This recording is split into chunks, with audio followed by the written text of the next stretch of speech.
2015 پاسو داریم. این موتر هم خود مزویش نوردیم، مگه مزمیج از پیش نفرای از قنده ها رو خریدیم. دیگه موترای نفرایی که از مویش میاره دوستاست از پیش از او خرید کردیم. این موتر ما گشت افغانستان نداره، مکمل برند کمپانی است، کارت بوری چپه و چیزا نداره.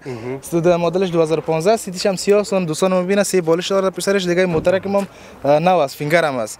دیگه قیمت از دو دانه کاش سلنسرش هم است، نگفتن ما دیگه این موتر هم که امروز به تخفیف بلیلم بونیم 3400 دلار با نرخ میکنیم.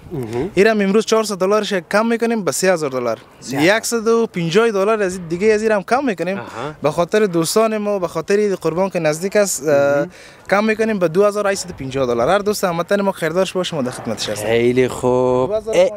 500 دیگه موتر دیگه از آپشن نیکل داره، داخلش هم نیکل است، دستگیری‌هاش و تلویزیون اندروید هم داره. خیلی خوب. چراغایش متفاوت بوده ها؟ داخلش هم متفاوت است، بیرونش هم متفاوت است. مدلش هم بالا هست. مدلش هم بالا است 2015. خیلی خوب. با خانواده‌های محترم خیلی خوب است کردی. بله این موترها که هست دیگه اینا مصرف تیل زیاد کم است سری. چند سالند است؟ 3 سالند است یا نسبت به 100 کیلومتر حدوداً 4 الی 5 یا 6 5 الی 6 لیتر مصرف داره.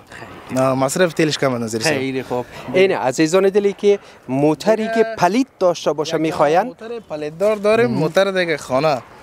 اینا دیگه دوستان ما دیگه بخریم موتر دیگه حساب کمبوتات نداره. این موتر کات نیست، بریش نیست، چپه نیست، 96 است، سیت کریمی است، پلیتاش 21000 است، امریکایی است.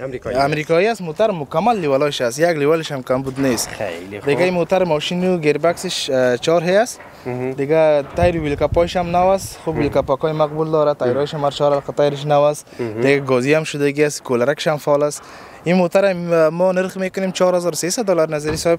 امروز به خاطر عید قربان است و به خاطر دوستان ما که دور از دیار غربت است، دیگه این موتر ما 300 دلارش کم میکنیم به 4000 دلار.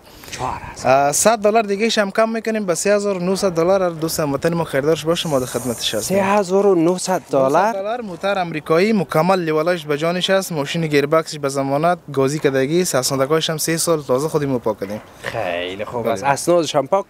فقط و تیل پرتو یا گاز پرتو؟ تیل گاز پرتن بگردن. موتر